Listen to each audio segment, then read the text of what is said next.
Picture yourself in one of these scenarios. You go shopping and your credit card transaction is denied despite the fact that you know you have money in your account. Or you go to an ATM machine and you're informed that your withdrawal request has been denied.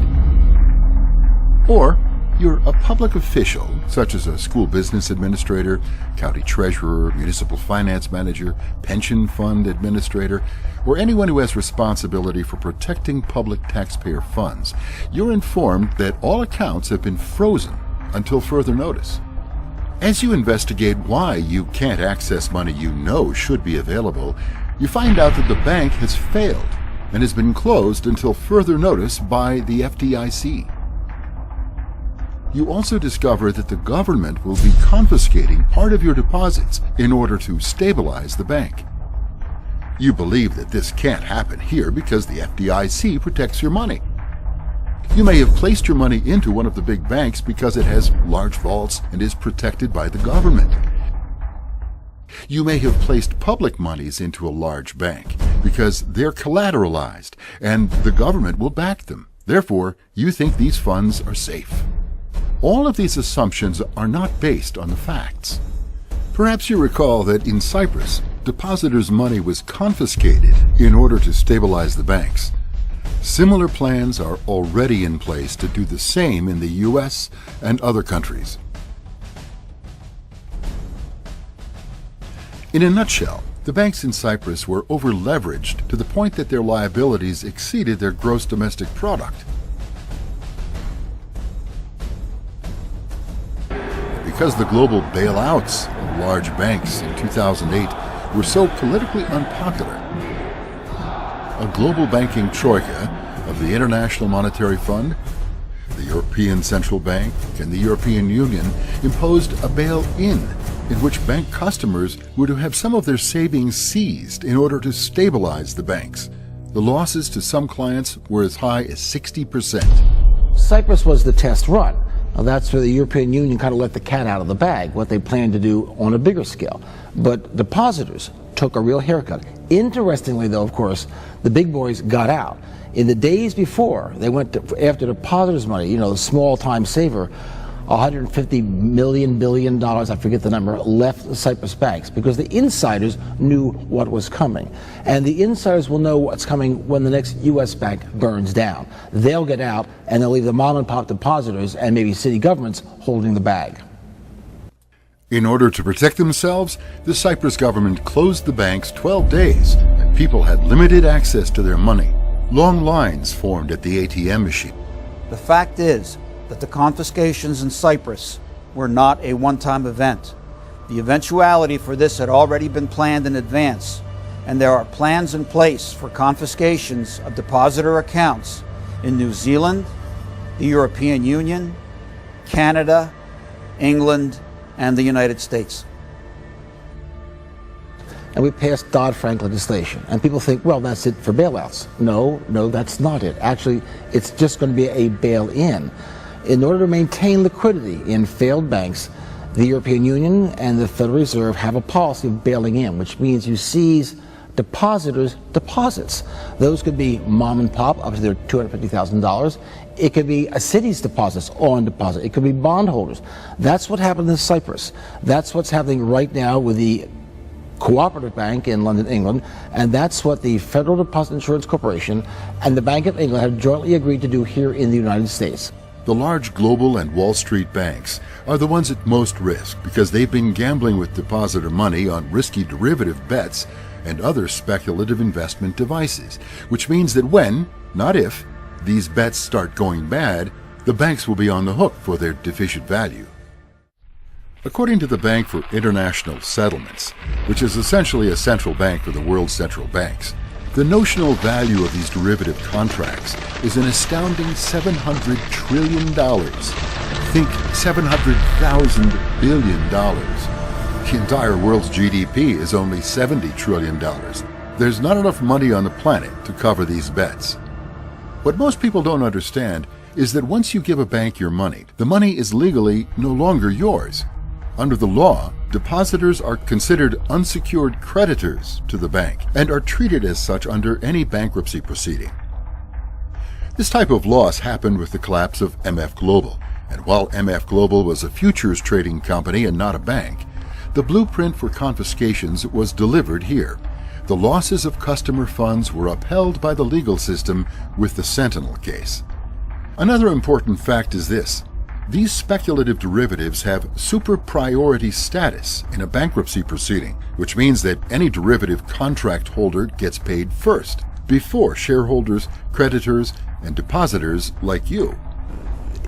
It could well be that local government deposits are at risk in the event of the bail-in of one of the major banks in Wall Street when they next fail. Those are unsecured deposits. Now, Wall Street likes to say they've been collateralized, but the derivatives holdings of the major banks is several times the world's gross domestic product. There isn't enough money in the world to cover major losses in that market. So if they start to go down, first, the counterparties to derivatives get covered. That's the new law. They get their money first. You'll get your money, you an individual depositor, or you a city, if there's any left. What you might get instead is equity in the bank.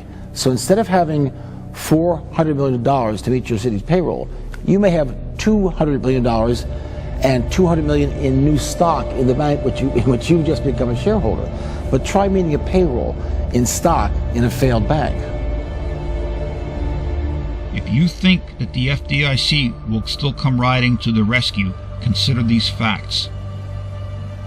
This chart will look at three figures: the FDIC insurance fund balance, the total deposits in U.S. banks, and the total derivatives exposure of the big banks.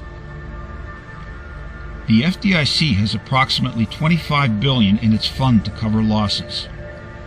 The total deposits in U.S. banks totals $9,283 billion.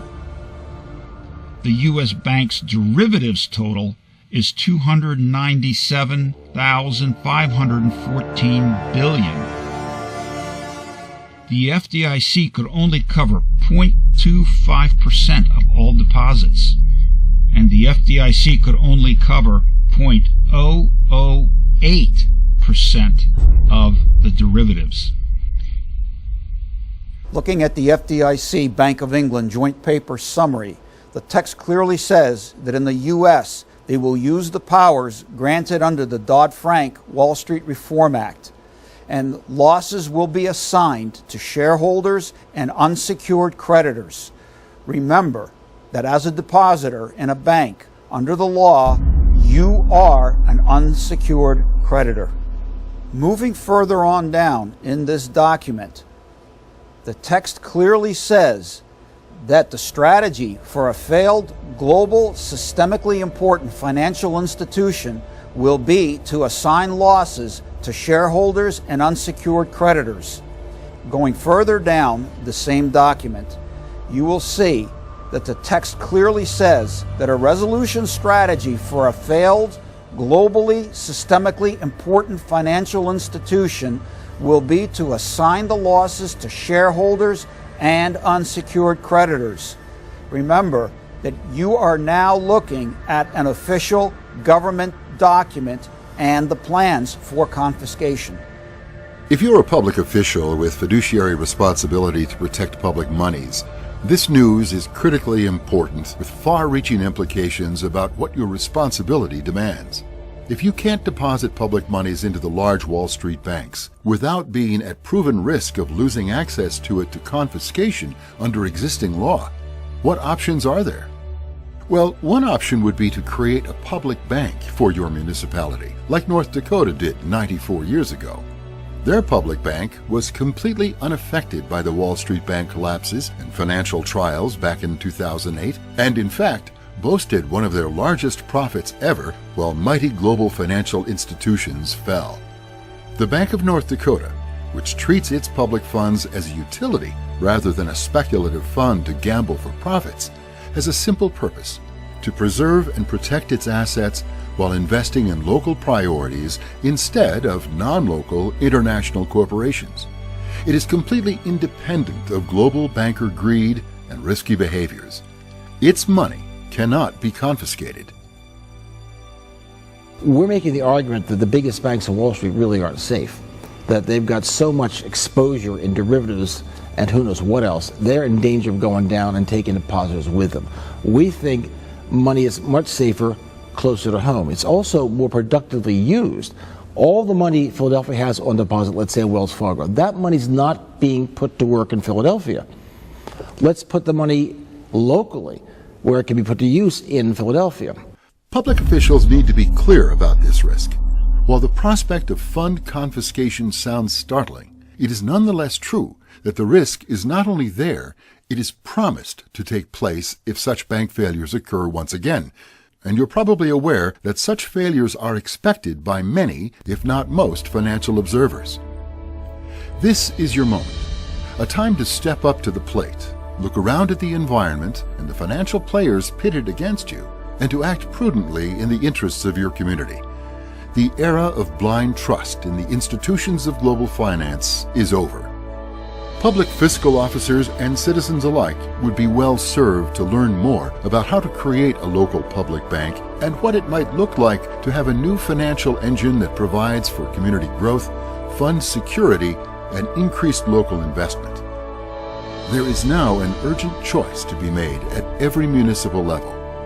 Either leave your public money in the hands of proven gamblers with the promise that it will be confiscated when more bad deals go down, or take a bold, innovative step to empower and safeguard community funds by adopting the proven public bank alternative.